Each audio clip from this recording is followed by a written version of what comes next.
I tried to get it closer. I messed it up. So, wow.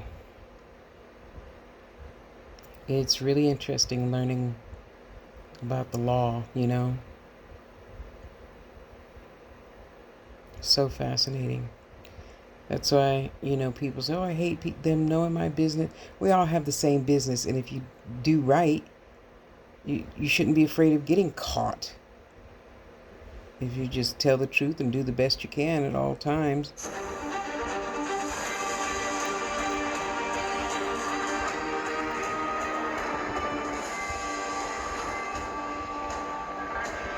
count one of involuntary manslaughter as to Madison Baldwin, we find the defendant guilty of involuntary manslaughter.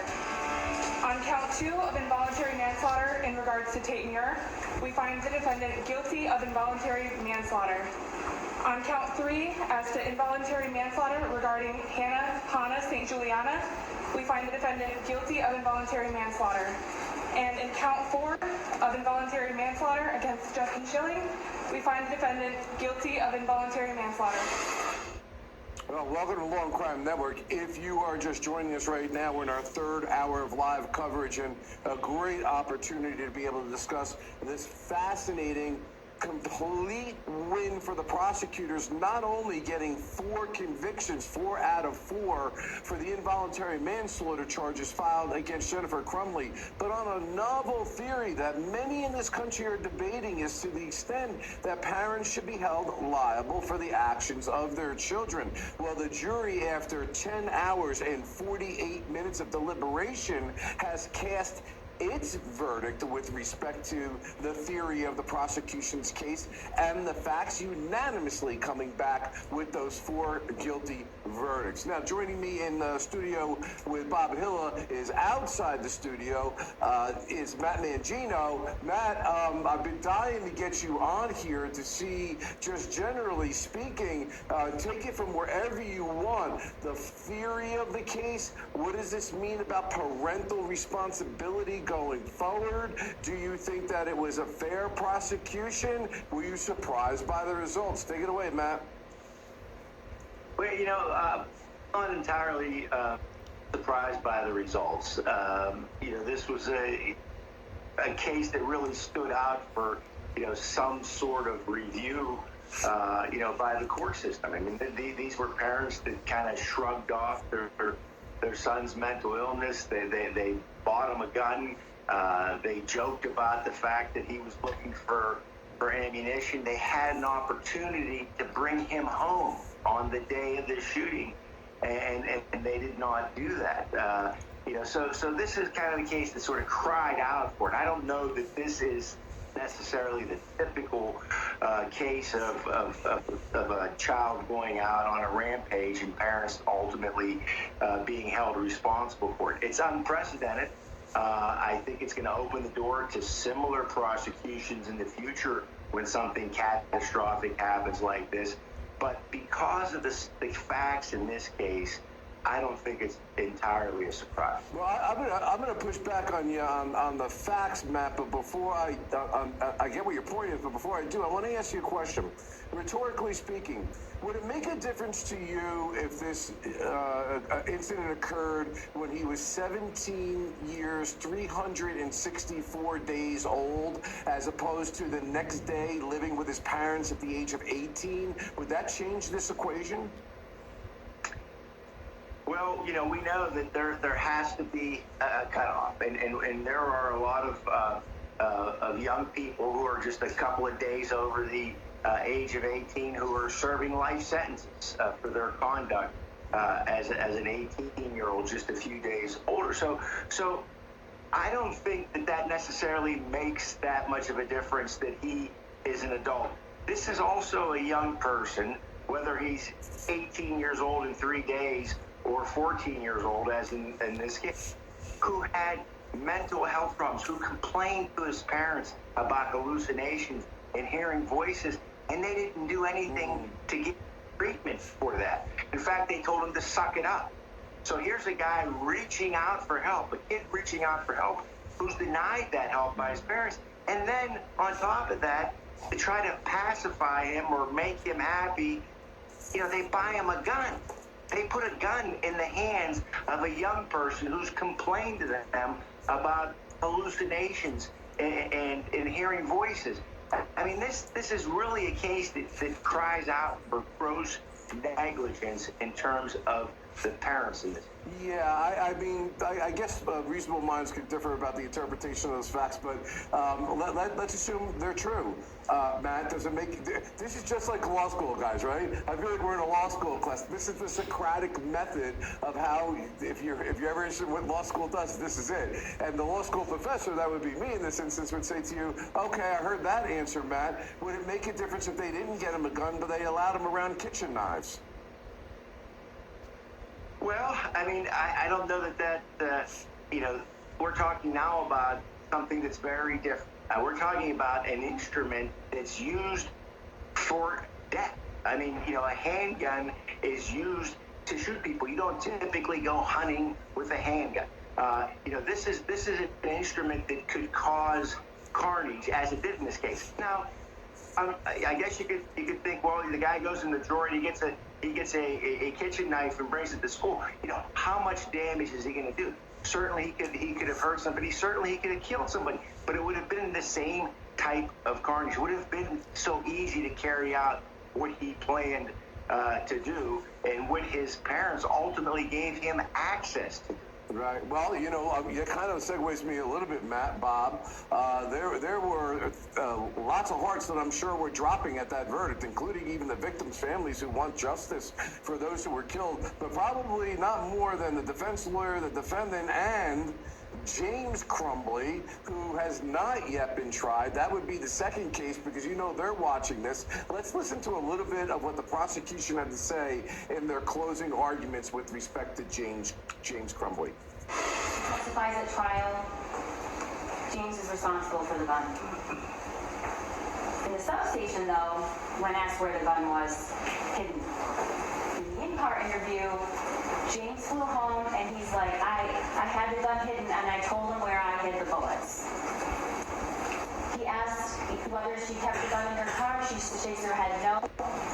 And she tells Veloce, after, the next day, we had the string lock on it they came with in the case. Everything was secured, not loaded, bullets stored separately. Oh my God, oh my God, oh my God. That is not what she says in the substation. Jennifer Crumbley begins distancing herself from her own responsibility about the gun. You heard her testify that they wanted to get the gun. It was my son and my husband. My son did a lot of research on the gun. I guess when I was shopping. She doesn't say she didn't know. She doesn't say that she didn't approve. She says it really interfered with... She explains stuff really good. That is what she was upset about. And she I like said her. it's James's responsibility. However, as I've shown over and over, at the substation and in the car, it's me. All right, Bob. So we talked about the husband, and from my perspective, any decent lawyer that's representing his husband was watching every single facet of this case. Okay, now they have a window into the insight of what the prosecution's evidence is, how the prosecutor's going to present the case, what the witnesses have said. They're likely to get transcripts so that in the trial of the husband, they're going to be able to use that for cross-examination because rarely do witnesses testify exactly the same. But a lot of opine that the case against the husband may be even stronger than the case against the mother. So what do you think's going on with the defense team for the husband right now? Well, I think the most important thing is they already have now one jury's perspective on the case. And if the case against your client, the husband, is stronger, you have real worries here. And you're going back to this record and you're looking at those juror questions, majority of the jurors. So, you're going back to this case and you're looking at where can you exploit the evidence with a fresh jury. And give a pitch that they may be more receptive to, or at least get a couple people where there's reasonable doubt. All right, listen, before I get to Matt, because I think I have an interesting question to ask Matt. Let's listen to a little bit of the defense closing argument first. Misleading to suggest by the prosecution that 6-hour case was open on the bed and that it sat open like that all day with the ammunition box next to it. It's very clear that when James and Jennifer Crumbley were on the phone during that 7-minute phone call, Mr. Crumbley was looking for the gun, found the gun was missing, asked Jennifer Crumbley, where's the ammunition, pulled it out, and set it on the bed. It's not like that gun box, that case, was just sitting out there open at all times. When law enforcement did get there, find it on the bed, even they moved it around to the kitchen counter and other places. While this is not James's case, it is fair that Jennifer Crumbley would expect that he would have more flexibility in going to handle an issue at the school. That is not unreasonable and does not make her a bad mom. He's out in the Oxford, Lake Orion, Rochester area door dashing. She's the one with the professional career supporting the family and paying all their bills and trying to keep her job, which they may need to add the family on for insurance in this open enrollment period. She shouldn't be diminished as a mother because she was going to let father go to the school and handle whatever issue there was. Now, ultimately, they went together. But he's a DoorDash driver. She's trying to pay the bills. She's the breadwinner. At that time, he's in between jobs. She shouldn't be dinged for that. It's misleading for the prosecution to suggest there's been evidence in this case. She keeps guns in the car. She didn't say she keeps guns in the car. When she was interviewed, if you really want to watch the interview, you can. Jennifer told law enforcement there was one time that gun was in the back of her car. That one time was when James put it in the back of the car, and she drove the car to the range. Her son and her had an experience at the range, and she drove the car back home, left the car locked with the gun in it, so that when her husband got home, he could put it away. It is not true that she was driving around keeping guns in the car. That is not what she said to police. As far as Mrs. Crumbley knew, there was a cable lock on the gun at all times. She called it a string lock. She testified that the key was kept in a separate place in one of the many beer steins they had. She testified that she did know where the ammunition was. She hid it in her drawer of jeans. And she testified that things were locked and hidden separately, and that Mr. Crumbley was responsible for hiding the weapon. If you are upset with how the weapon was hidden, that's not your issue to decide. That's a future jury that will look at the case of James Crumbley. You're here to look at the case of Jennifer Crumbley and consider what she knew. She is not the person responsible for storing this weapon. I'm not trying to suggest she didn't know it was in the house, but she is not the person putting the cable lock on and off or doing anything with the gun. We saw her gun abilities when she went to the range and had to have her son show her everything about it. It's a gross overstatement to keep saying that the gun was his gift. It's very clear it was something bought for him to use at the shooting range, something that may one day ultimately be truly just his. But it's just like any of us giving our kids a laptop to use, a cell phone to use, a car to use, a jet ski. I have a friend that has kids, they have snowmobiles. Nothing different. It doesn't really mean the kids just have free access to all of that stuff. It comes with conditions, rules, and parameters. Okay, Matt, there we go. I mean, listen, my position on this is that foreseeability, this is not like negligence, not like a car accident. This is a criminal case. It's almost a conscious disregard. It was foreseeable that this kind of thing could occur. I have a little bit of a difficulty with that with regard to the facts of this case. Obviously, the jury saw it differently. Let me ask you this, though. Husband goes on trial, same witnesses, same evidence, and that jury doesn't buy the prosecution's theory, and it's a not guilty. What happens then? Well, he gets the walk, and Jennifer goes to prison. The fact that these are going to be separate trials with separate juries, and the state has a responsibility to prove their case. beyond a reasonable doubt, and they have to do that in every case. It doesn't matter what they did in the last case. They can't rest on their laurels. They have to come out and they have to prove it to another group of 12 people. I mean, this, is a novel case. This is not something that occurs in the criminal justice system all the time. This is a case of trying to hold parents responsible for the conduct of their child.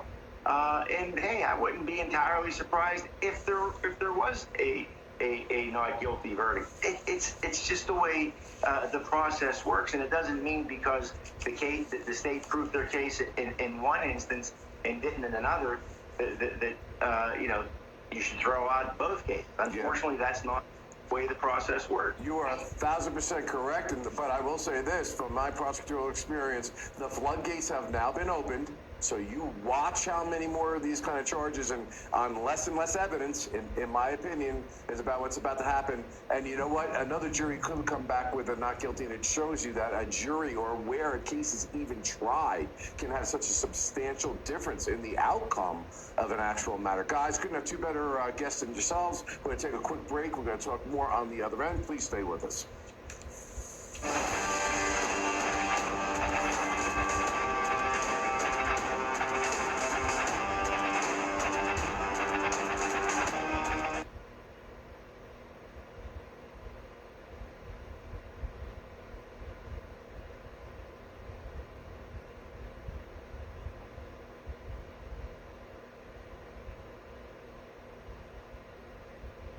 Interesting, huh? Oh, well. Let's move on to the next trial.